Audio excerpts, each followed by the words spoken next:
एक अंडे से बनाएंगे 4 फ्लेवर की बहुत ही मज़ेदार क्रीमी आइसक्रीम। इतनी मज़ेदार आइसक्रीम बनकर तैयार होती है कि आपने कभी बाज़ार से भी इतनी मज़ेदार आइसक्रीम नहीं खाई होगी। और ये आइसक्रीम बहुत ही कम खर्च में बनकर तैयार हो जाती है। सिर्फ एक अंडे से हम ये मज़ेदार सी आइसक्रीम बना के तैयार करेंगे।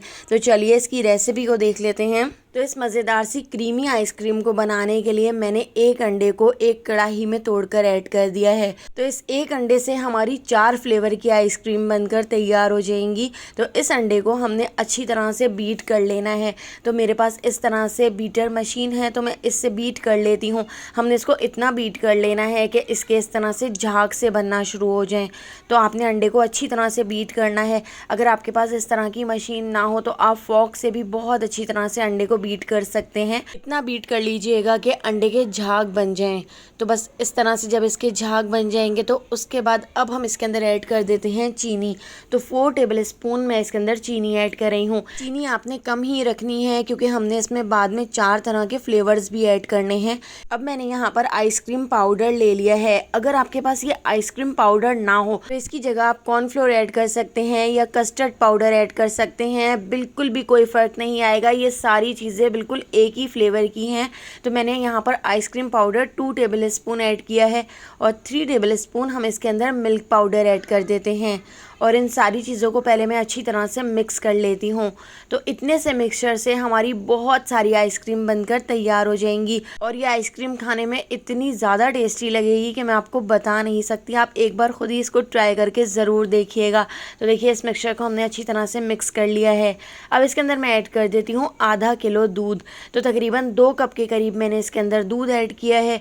दूध ऐड करके इसको हम अच्छी तरह से मिक्स कर लेते हैं ताकि इसके अंदर जो भी गुठलियाँ हों वो दूध के अंदर अच्छी तरह से डिज़ोल्व हो जाएं। अब मैंने इसको गैस के ऊपर पकने के लिए रख दिया है। तो बस हमने मीडियम टू लो फ्लेम पर इसको एक उबाल आने तक पकाना है ताकि जो हमने आइसक्रीम का पाउडर ऐड किया है या जो अंडा ऐड किया है उसका कच्चापन ख़त्म हो जाए। तो बस हमने इसको एक उबाल आने तक पका लिया है और हमने इसको गाढ़ा नहीं करना है क्योंकि रखने के बाद भी ये काफ़ी थिक हो जाएगा। यहाँ पे हमारा आइसक्रीम का मिक्सचर बनकर तैयार हो चुका है। आप इसको कंडेंस मिल्क भी कह सकते हैं क्योंकि इसका जो टेस्ट है वो बिल्कुल कंडेंस मिल्क जैसा है।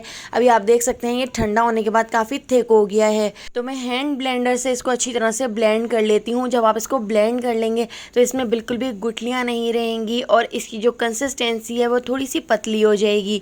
तो हमने इसको इस तरह से अच्छी तरह ब्लेंड करके रख लिया है। इसका टेस्ट थोड़ा थोड़ा कंडेंस मिल्क से भी मिलता है, तो आप इसको होममेड कंडेंस मिल्क कह सकते हैं। अब मैंने यहाँ पर विप की विपिंग क्रीम 1 टेबल स्पून ली थी। इसको हमने अच्छी तरह से बीट कर लिया था। आप देख सकते हैं इसकी जो क्वांटिटी है वो डबल हो गई है। तो आपने विप की विपिंग क्रीम ही लेनी है और वो थोड़ी सी मीठी भी होती है। तो बस इस तरह से हमने ये जो कंडेंस मिल्क बनाकर तैयार किया है इसको हमने क्रीम के अंदर ऐड कर दिया है और इसको अच्छी तरह से एक बार और मैं ब्लेंड कर लेती हूँ ताकि क्रीम और आइसक्रीम वाला जो मिक्सचर है वो अच्छी तरह से आपस में मिक्स हो जाए। तो अच्छी तरह से हमने इसको ब्लेंड कर लिया है। इस तरह से इसकी जो कंसिस्टेंसी है वो थोड़ी सी पतली सी हो जाएगी। इसके साथ ही मैंने यहाँ पर half tea spoon vanilla essence भी इसके अंदर ऐड कर दिया है और इसको भी हम अच्छी तरह से मिक्स कर लेते हैं। तो यहाँ पे हमारा आइसक्रीम का बेस बनकर तैयार हो चुका है। तो इस आइसक्रीम के बेस से हम 4 फ्लेवर की आइसक्रीम बनाकर तैयार करेंगे।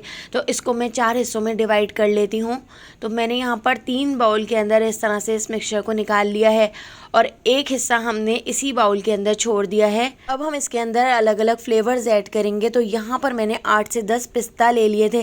पिस्ता को हावन दस्ते में कूट कर हमने इसके अंदर पिस्ता ऐड कर दिए हैं। तो यहाँ पर मैंने क्विज शरबत ले लिया है। तो हम इसके अंदर कोई भी फूड कलर ऐड नहीं कर रहे हैं। हमने इस तरह से इसके अंदर क्विज शरबत ऐड कर दिया है और इसको अच्छी तरह से मिक्स कर लिया है। तो यहाँ पे हमारी पिस्ता आइसक्रीम बनकर तैयार हो चुकी है। तो इस तरह से इसको मैं आइसक्रीम कप के अंदर निकाल लेती हूँ। इस पिस्ता आइसक्रीम का फ्लेवर बाहर की पिस्ता आइसक्रीम से बहुत ज़्यादा मज़ेदार है। इसको मैं साइड पे रख देती हूँ। अब मैंने यहाँ पर कैरेमल ले लिया है। तो इस कैरेमल को मैं हमेशा ही अपने घर में बना के रखती हूँ क्योंकि मुझे कोई ना कोई रेसिपी बनानी होती है। इस कैरेमल को बनाने के लिए 2 टेबल स्पून चीनी को मैंने कैरेमलाइज कर लिया था। उसके अंदर थोड़ा सा बटर और थोड़ा सा दूध ऐड कर लिया था।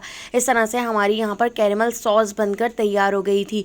तो इसको मैं बनाकर 1 महीने तक स्टोर करके रख लेती हूँ। तो यहाँ पर इस तरह से देखिए हमारी कैरेमल आइसक्रीम भी बनकर तैयार हो चुकी है। इसकी बेस के अंदर मैंने चीनी इसीलिए कम ऐड की थी क्योंकि हमने इस तरह से इसके अंदर फ्लेवर्स ऐड करने थे और ये सारे फ्लेवर्स भी थोड़े थोड़े से मीठे हैं। तो देखिए कैरेमल आइसक्रीम को भी हमने कप में ऐड कर दिया है। इसके साथ ही मैंने यहाँ पर चॉकलेट स्प्रिंकल्स ले लिए हैं, तो थर्ड बाउल के अंदर हम चॉकलेट स्प्रिंकल्स ऐड कर देते हैं। इस तरह से हमारी यहाँ पर चॉकलेट आइसक्रीम भी बनकर तैयार हो जाएगी। तो इसको हम अच्छी तरह से मिक्स कर लेते हैं और मेरे पास थोड़ी सी चॉकलेट रखी हुई थी तो इसके अंदर हम थोड़ी सी डेयरी मिल्क चॉकलेट भी ऐड कर देते हैं और चॉकलेट ऐड करके इसको भी अच्छी तरह से मिक्स कर लेते हैं। तो देखिए यहाँ पे हमारी बहुत ही मज़ेदार सी चॉकलेट आइसक्रीम भी बनकर तैयार हो चुकी है। ये चॉकलेट आइसक्रीम मेरे बच्चों को इतनी ज़्यादा पसंद आई थी कि दूसरे दिन मुझे इसको दोबारा से बनाना पड़ा था क्योंकि चॉकलेट आइसक्रीम बच्चों की बहुत ज़्यादा फेवरेट होती है। तो चॉकलेट आइसक्रीम को भी मैंने कप में निकाल लिया है और अब यहाँ पर फोर्थ बाउल के अंदर हम ऐड कर देते हैं थोड़ा सा जामे शीरी। जामे शीरी की जगह आप इसके अंदर स्ट्रॉबेरी सिरप ऐड कर सकते हैं या स्ट्रॉबेरी क्रश करके ऐड कर सकते हैं। इस तरह से आपकी स्ट्रॉबेरी आइसक्रीम भी यहाँ पर बनकर तैयार हो जाएगी। लेकिन मेरे पास स्ट्रॉबेरीज नहीं थी तो मैंने इसके अंदर जामे शीरी ऐड कर दिया है। इसका फ्लेवर भी आइसक्रीम के अंदर बहुत ही ज़्यादा मज़ेदार लगता है। इसको भी मिक्स करके हमने कप में निकाल लिया है और इसके ऊपर हम थोड़ा सा जामे शीरी ऐड कर देते हैं। तो इन सारी आइसक्रीम में सबसे ज़्यादा जो मेरी फेवरेट थी वो थी पिस्ता और कैरेमल आइसक्रीम और मेरे बच्चों की जो सबसे ज़्यादा फेवरेट आइसक्रीम थी वो चॉकलेट थी। फॉइल पेपर से हम इसको अच्छी तरह से सील पैक कर लेते हैं ताकि इसके अंदर आइस के क्रिस्टल्स ना जमे और सील पैक करने के बाद इसको मैंने 10 घंटे के लिए फ्रीज़र में रख दिया था। हमने इसको अच्छी तरह से जमा लिया था। तो देखिए यहाँ पे हमारी बहुत ही मज़ेदार सी एक अंडे से बनने वाली 4 फ्लेवर की आइसक्रीम बनकर तैयार हो चुकी हैं। आप देखिए कितनी ज़्यादा क्रीमी आइसक्रीम बनकर तैयार हुई हैं। तो अगर आपको इस मज़ेदार सी आइसक्रीम की रेसिपी पसंद आई हो तो लाइक, शेयर और सब्सक्राइब करना बिल्कुल भी मत भूलिएगा और बेल आइकन के नोटिफिकेशन को ज़रूर ऑन कीजिएगा। फेसबुक, टिकटॉक या यूट्यूब पे देख रहे हैं तो मेरे चैनल को फॉलो ज़रूर कर लीजिएगा। वहाँ पर भी डेली मैं बहुत ही मज़ेदार सी रेसिपीज शेयर करती रहती हूँ। तो आने वाली वीडियो तक मुझे दीजिए इजाज़त। अल्लाह हाफ़िज़।